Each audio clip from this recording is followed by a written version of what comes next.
Hey everybody, I'm Ben, and today we're going to discuss my Customer Termination Matrix, what it is, why we have it, and why you should have something like this in your company as well. Welcome to the Ben Plikerd Podcast. Ben is a hardworking, fun-loving guy that loves to balance lots of plates. Whether or not he's good at it, that's another story.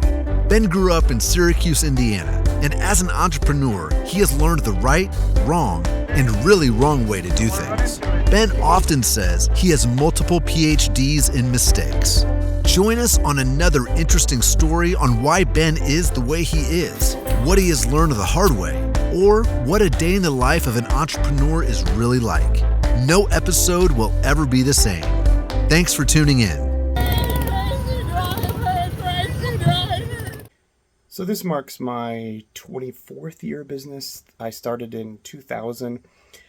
Over the course of those last 20 years, I have learned many things. And I would say one of the things that I've learned the most is when to say goodbye to a customer when they're costing you too much. And truthfully, I should have done it a long time prior to I started doing this in my 19th year of business, and I've been doing it ever since, which is great. As my wife always says, don't look backwards, look forward.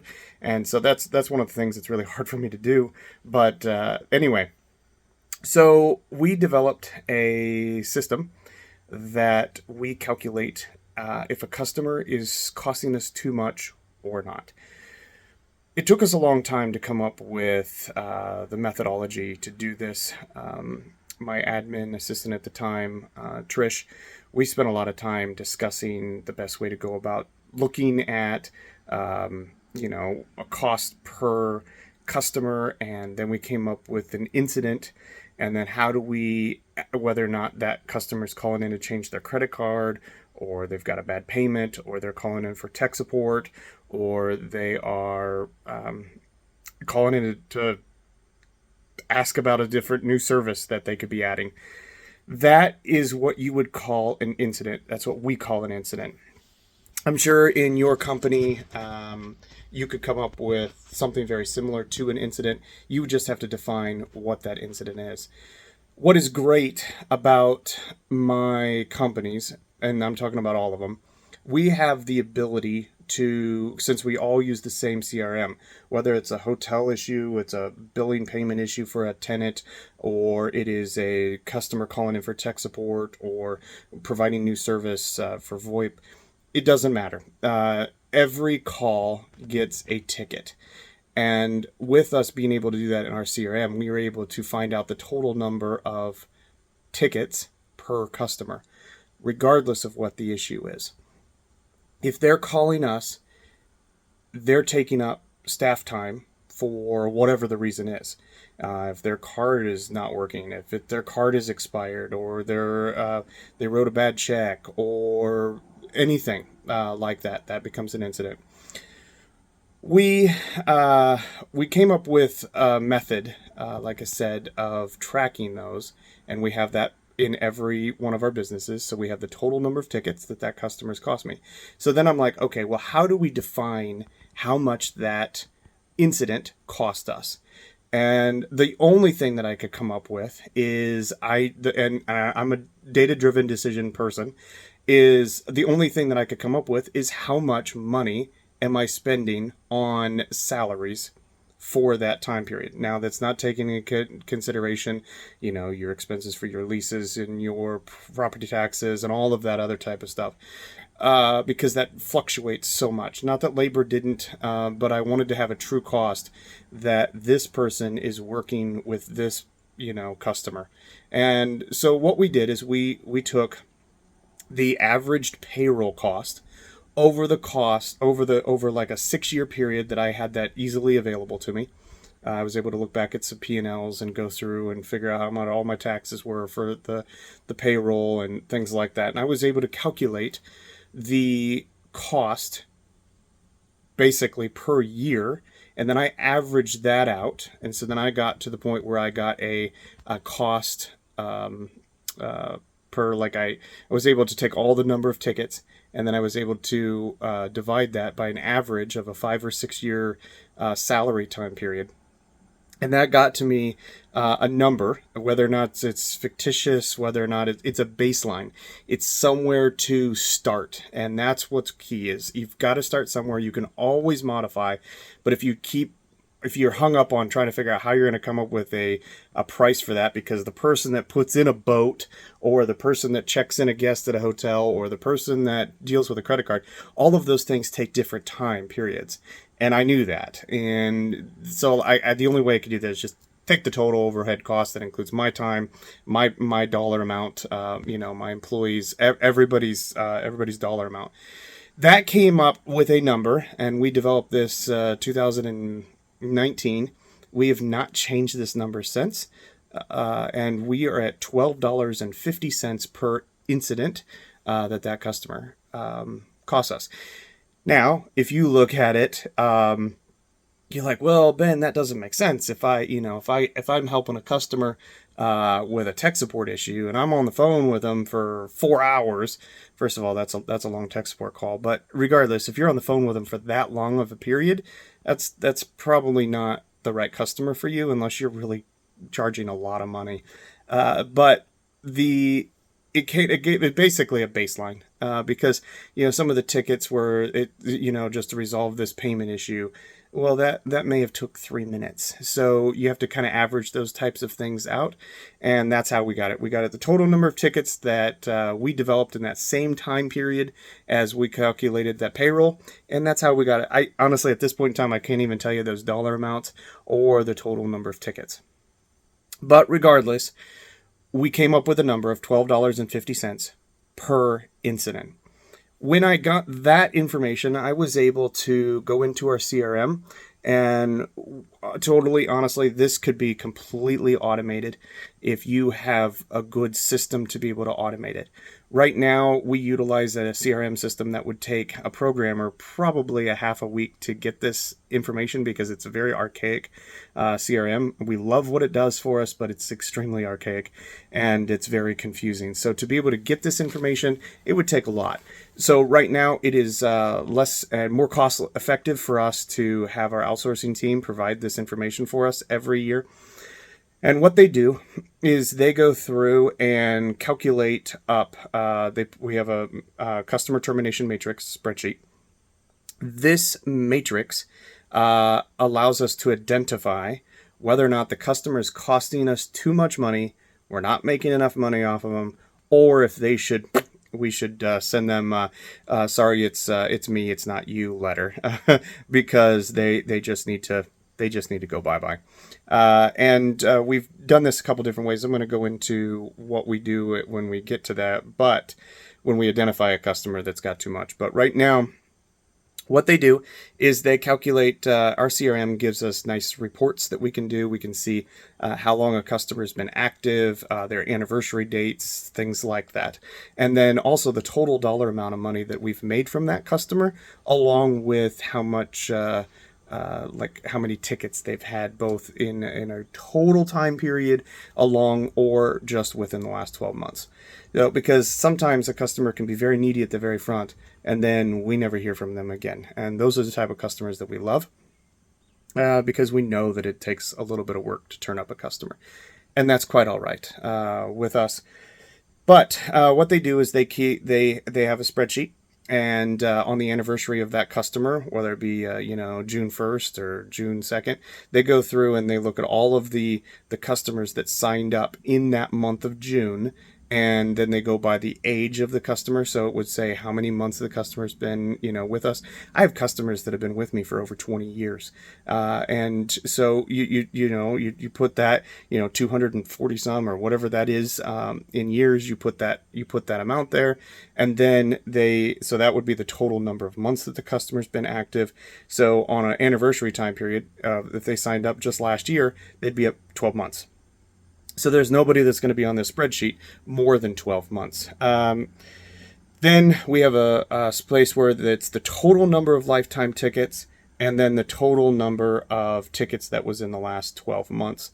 Then that gives us a place in that spreadsheet where we have the internal cost. And eventually, as payroll costs continue to go up, I will have to change this dollar amount. But we'll do that on some averages over the, probably after this spreadsheet has become about, 10 years old, we'll probably evaluate it. But regardless, I have the ability to change that at any time, any month. And then, so that gives us that $12.50. We have a Z divided by X equals T, made up things, and that gives us a percentage. If that customer is over 6.5%, then the spreadsheet gets highlighted. That row, it gets highlighted, and then we kind of go from there. When we highlight the customer, then our billing department, they will go in and identify that customer. And then we have an HMCC charge. That stands for High Maintenance Customer Charge. Pretty simple. One of those things that we don't waive this fee. If it gets added to a customer's bill, it's there. It's just one of those things. And then what happens is that will increase the total dollar amount that we're going to receive from that customer on a monthly basis or an annual basis. Because if it's a monthly basis, it's I want to say that the HMCC charge is $10 right now. And if it's an annual, it's a $10 that one time. So one of them you're going to make $120, the other you're going to make $10. Depending on the type of customer it is, that's okay. If it's under a certain dollar amount, like say for example, I think it's like the threshold's under $20 a month, then the HMCC charge is $1.99 or something very similar to that. That we I honestly don't know. I'd have to go look that dollar amount up. But it allows us to be able to make more money off of that customer. So then what happens is we don't document their account that we were at it. It actually gets put on a massive spreadsheet that we kind of keep track of. Because if we document the account that we added this HMCC charge, then it's actually going to create another ticket on that customer's account. And there's no need for that because we're already tracking this on another item. Because we add the HMCC charge to customers I would say about 10 customers a month get this charge added to them. And, it just all depends on the percentage of, some months we have a lot more customers than, other ones, like in January, I might not have very many customers, that sign up at the month of January, or I may have had a bunch sign up 10 years ago in January. And then last month I might have had 2 customers sign up. So it just all depends. But they go through that spreadsheet. So then that dollar amount, that HMCC, if we slap on $10 to that recurring monthly revenue, it's going to generate an extra $120. Now, next year, when we look at that customer, they will see that there is an additional $120 in revenue because you're going to see that dollar amount on that monthly revenue from that customer. So when they divide that Z divided by X, which gives you total number of tickets, total number of what you can see, then it'll give you the percentage. And if that customer is now making more money and they have less tickets or they have the equal number of tickets, then their percentage should go down. If it does not go down after a whole nother year, then we slap another HMCC charge on that customer. Now you can say, man, Ben, is that ethical? Is that not ethical? I'm like, well, this customer is charging us a lot or costing us a lot of money. And so I need to be able to make more money off of this customer. If I can't make more money off this customer, what's the point of having them? So you have to identify customers that are costing you money. And I think that this process gives us a good opportunity. Now you can say, well, what do you do about the people that call in about HMCC and complain about it? So we've been doing this since 2019. I can count on one hand how many times people have called in about that.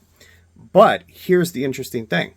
We have people that call in and say, hey, I don't want this charge on my bill, or I don't know what this is, or I don't, whatever it is.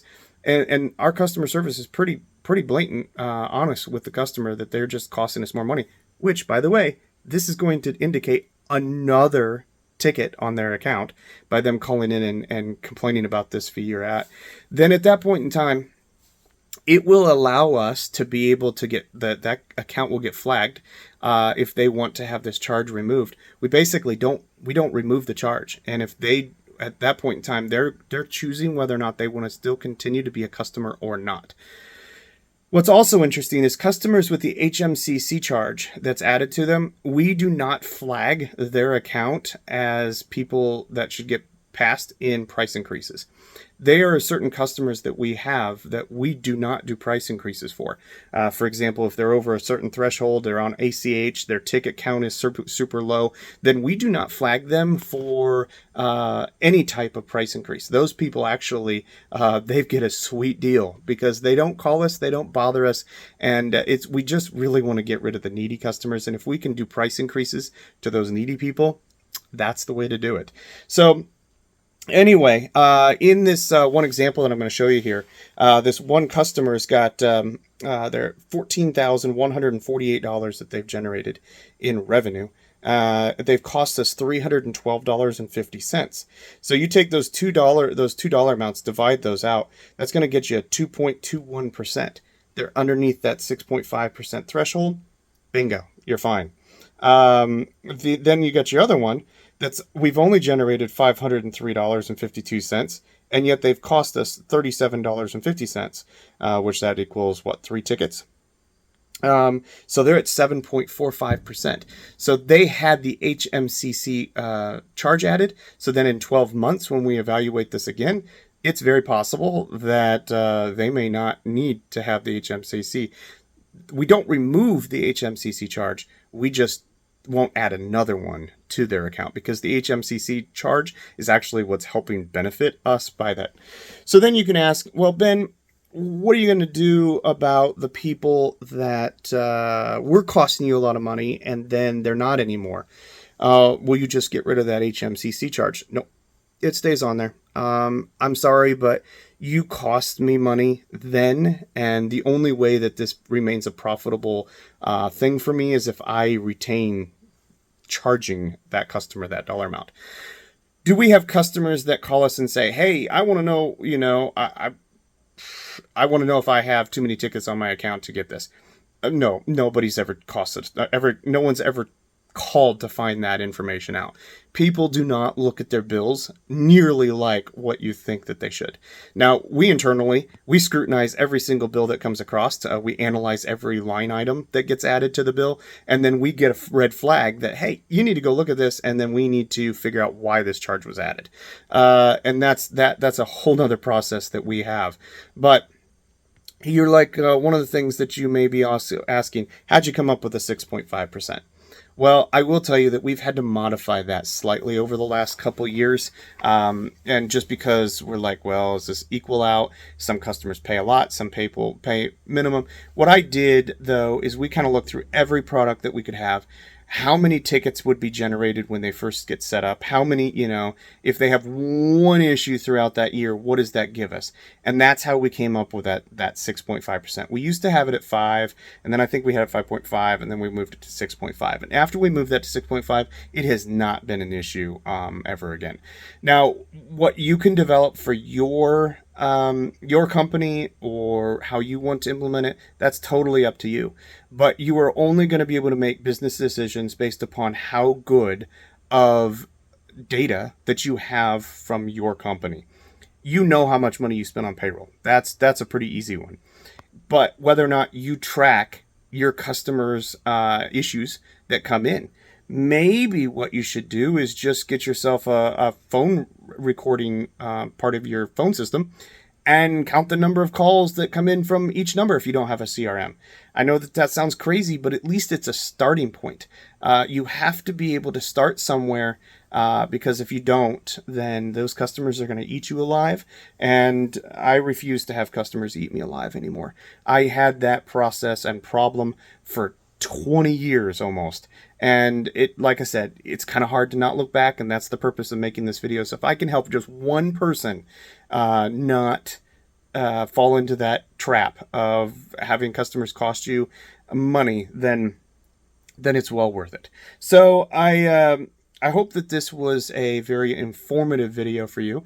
I enjoyed making it. I enjoyed telling people not necessarily my secrets, but things that I think that I have that other companies don't have, and that there's always ways to go about doing things. Even though you could automate it, you could not automate it. It could all be done by pen and paper, categories, columns. You name it. There can always be something that you could be doing, and you should start now. So thanks for watching. Make sure to like and subscribe.